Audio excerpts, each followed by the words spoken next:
आपल्याला लागतील 3 मध्यम आकाराचे उकडलेले बटाटे, 2 ते 3 हिरव्या मिरच्या, 5 ते 6 लसणाच्या पाकळ्या, 2 टेबलस्पून फ्रेश कोथिंबीर आणि चवीनुसार मीठ. आता इथे महत्त्वाची गोष्ट म्हणजे ह्या सगळ्याचं अचूक बॅलन्स. बटाट्याची ती नैसर्गिक चव, त्याला मिळणारी हिरव्या मिरचीची तिखट किनार आणि लसणाचा तो उग्रपणा, आणि वरून कोथिंबिरीचा फ्रेशनेस, हे सगळं मिळून ह्या पदार्थाचा एकदम भक्कम पाया रचतात. मुख्य साहित्य पाहिल्यानंतर आपण वळूया या पदार्थाच्या खऱ्या आत्म्याकडे, म्हणजेच फोडणीकडे. यासाठी प्रमाण अगदी अचूक हवं. बघा, 1 टीस्पून तेल, अर्धा टीस्पून मोहरी, अर्धा टीस्पून जिरे, चिमूटभर हिंग आणि 7 ते 8 ताजी कढीपत्त्याची पानं. हे मसाले जेव्हा गरम तेलात पडतात ना, तेव्हा जी काही जादू होते, त्यातून येणारा तो खमंग सुगंध, भूक एकदम साळवलीच जाते. हे कॉम्बिनेशन कसं काम करतं ते पाहणं खरंच रंजक आहे. एका बाजूला आपला बेस आहे, जो अगदी फ्रेश, थोडा तिखट आणि मातीशी जोडलेली चव देणार आहे, आणि दुसऱ्या बाजूला आहे आपली फोडणी, जी एकदम कडकडीत, तडतडणारी आणि सुगंधाचा स्फोट करणारी आहे.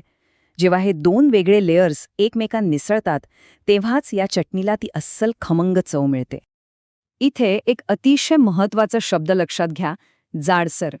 हाच या रेसिपीचा खरा सिक्रेट मंत्र आहे बरं का. जाडसर म्हणजे अगदी गुळगुळीत पेस्ट न करता थोडं ओबडधोबड किंवा भरट ठेवणं. मग ते बटाटे मॅश करताना असो किंवा मिरची लसणाचा ठेचा वाटताना असो, ते जाडसरच ठेवायचंय. हीच ती ट्रिक आहे ज्यामुळे तो अस्सल गावरान फील आणि टेक्स्चर मिळतो. चला तर मग, ही कृती आपण 5 सोप्या टप्प्यात समजून घेऊ. पहिला टप्पा, मिक्सरमध्ये मिरची, लसूण, कोथिंबीर, मीठ आणि थोडंसं पाणी घालून ते जाडसर वाटून घेणं. दुसरा टप्पा, उकडलेले बटाटे सोलून ते हाताने किंवा चमच्याने जाडसरच मॅश करणं. तिसरी स्टेप म्हणजे हे मॅश केलेले बटाटे आणि तो वाटलेला मसाला एका बाउलमध्ये एकत्र करणं. चौथा टप्पा अतिशय महत्वाचा, कढईत तेल गरम करून त्यात मोहरी, जिरे, हिंग आणि कढीपत्त्याची खमंग फोडणी तयार करणं.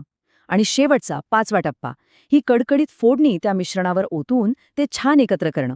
आहे की नाही एकदम सोपी पद्धत? आणि आता येतो या पूर्ण प्रक्रियेचा क्लायमॅक्स. जेव्हा ती कडकडीत, तडतडणारी फोडणी त्या थंड, जाडसर बटाट्याच्या मिश्रणावर पडते, तो छन्न असा येणारा आवाज आणि त्यातून जो काही सुगंध घरभर पसरतो, तो कोणत्याही खवय्याला वेड लावण्यासाठी पुरेसा असतो. याच क्षणी हे सगळे वेगळे फ्लेवर्स खऱ्या अर्थाने एकजीव व्हायला सुरुवात होते. मूळ रेसिपीमधल्या या सूचनेकडे लक्ष द्या. ही गरम फोडणी चटणीवर घाला आणि सर्व मिश्रण व्यवस्थित हलवा. ऐकायला हे अगदी साधं वाक्य वाटेल, पण इथंच खरी जादू दडलेली आहे. ते गरम तेल आणि मसाले त्या जाडसर बटाट्यामध्ये आणि मिरची लसणाच्या पेस्टमध्ये अगदी आतपर्यंत मुरतात, आणि मग या चटणीची चव एका वेगळ्याच लेवलला जाऊन पोहोचते. आता ही चटणी फक्त तिच्या भन्नाट चवीसाठीच नाही, तर ती कशासोबतही चालते यासाठी ओळखली जाते. म्हणजे बघा, गरमागरम भाकरीसोबत तर ती अप्रतिम लागतेच, पण मऊ मऊ पोळीसोबतही तिची चव एकदम खिलून येते. किंवा समजा अगदी साधा वरण-भात जरी असलं ना, तरी तोंडी लावायला ही चटणी म्हणजे एकदम परफेक्ट.